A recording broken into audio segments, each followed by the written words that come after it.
All the old bases all belong to us. Hi, I'm Groglander, and this is part 3. And we start off on Rock Mountain. Kinda generic looking and using the same music track we've heard several times before. Yeah, this is one of the earlier games, so it doesn't really utilise the Mega Drive technology that much. You can see it gets better with later games, obviously, like the Sonic franchise, for example. And Rock Mountain does introduce these enemies, which thankfully only appear in 2 levels, really. They're called wizards, and they teleport. And they are a lot harder than I'm making them look here, because they can teleport in and out, and they can just appear in front of you. So my advice for this level is just to run for it. Don't look back, just run like the wind. Now, I do play this level a second time using the items just to show them off, but I wanted to show them without the items at least once. And at the end we again face another boss. But with my sequence written down, it gives me no trouble. Now, to go into the story of this game, and it does have a story. Alex Kidd's father, Thor, has been kidnapped by the ruler of Planet Paper Rock. Alex and his father are from Ares, and now we're on Planet Paper Rock, and he's come here to rescue him. So that's a story, which actually I didn't realise till later, because when I had this game, well, first I couldn't actually complete it, and second of all, it came with a cartridge by itself, so no manual and no way of knowing the story. Yeah, saying that, it's a very basic platform you're a rescuer. It's not really that important, if I'm honest. Defeat the bad guy, save your father. But we'll get to that when we get to that. And here I show off the items, and I press select instead of start. And this one is the cape. You wear it, and for a limited time, you become invincible. And you can see sort of Alex flashing there. Well, hopefully you can. Hopefully that's not something YouTube cuts out. But essentially, you're invincible and you just run through enemies or attack them. Now, the trouble with these items is that there's no indication of when they're going to run out, which is why I don't like to use them. And here I try the Wizard's Cane. But unfortunately, we don't get to teleport like the other wizards, but we do get to fly. And I'll admit, this is kind of clunky, and I even get stuck on some of the scenery here. And again, no way of knowing of when it's going to run out. So you could be flying over a pit, it runs out and you fall and die. Which is a real reason why you shouldn't rely on them too much. But when you get to the last level, you can probably see places where it would be helpful to use these items. But we'll get to that when we get to it. And here, rock beats scissors. Yes, so Rock Mountain, kind of generic. But it's not quite over yet, as we'll see when we get to the next level.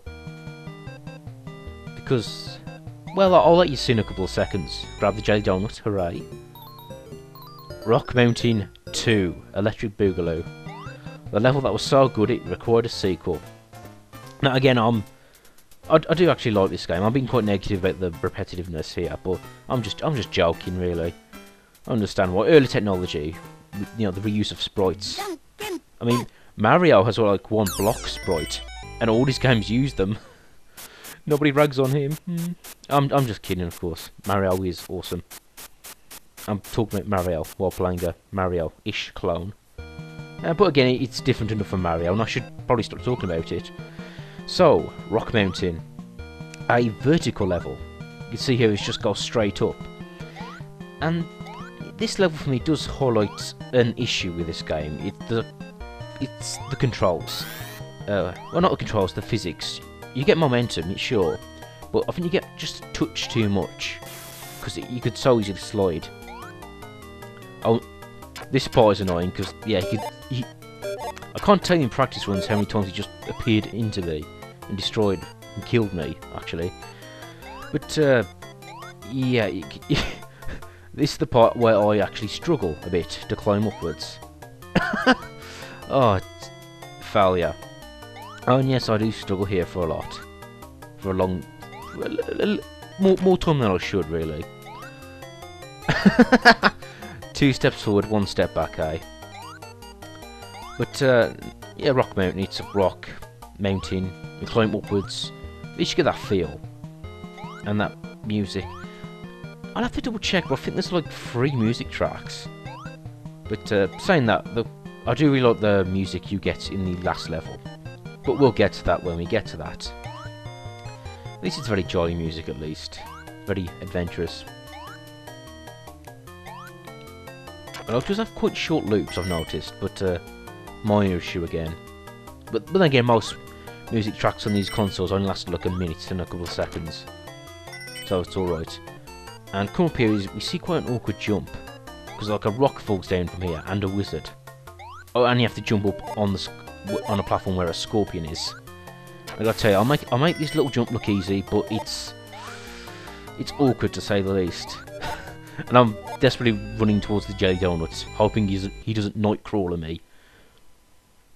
But I'm not quite done with this level quite yet, because I wanted to show off the items as well, and the pogo stick. Again, this is quite a common theme for this little LP, but yeah, I'm not quite that good with the pogo stick. I'm probably less good at the pogo stick than I am at forming sentences, even. But yeah, you can see I'm trying desperately not to jump up into the condors. And you hold a jump to go higher, move left and right, and you would think this level would be the perfect one for the pogo stick. But sadly not to be. And in fact, I'll let you in something. I actually died in this little attempt here. I do like the pogo stick theme. Particularly this part here, the do-do-do-do bit. Hopefully you can listen to this song without me talking over it on another video on YouTube. You know, actually, I'll have to double check if someone has uploaded the music to this game.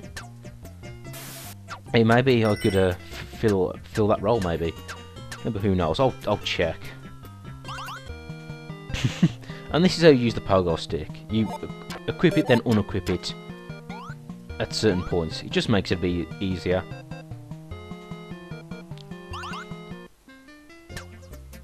Yeah, I do like the item system in this game. Quite RPG-ish. I'm trying to think, would Sega welcome this guy back? Probably not. Sonic is pretty much the top dog now. Well, in regards of Sega at least. He's... In terms of games, Mario rules, or I wouldn't Call of Duty, and there you see him die. And I cut it out, obviously. But anyway, back to Alex. He does make an appearance in Sega All-Star Super Sega Racing. I forget what it's called. People just usually say Sega Racing for short, including me. Sega Racing. Sonic and All-Star Sonic and Superstar, Sonic and All-Star Super Racing. Who knows? But yeah, that is a nice little inclusion in that game, because he actually drives his Suko. I forgot the name. The Suko Paku motorcycle. And I actually had to look at my notes I have on my table right here now. Yeah, that was a really nice touch for the fans of his series, who like play the games before, remember it. Quite obscure. Well, what I find odd about that game is that Ristar didn't get a vehicle, wasn't a playable character. But I can understand Ristar or Roystar because he's fairly obscure. However, Knights didn't get one. Now that's odd, because Knights had a game on the Wii. Yeah, he or she, Knights, is fairly obscure, but he's still more known than the Bonanza Brothers, who got a car, and I don't even know who they are. But yeah, still. And I haven't even mentioned it, but at this party I'm trying out the pedicopter, so called because you pedal it. See if it makes this level any easier.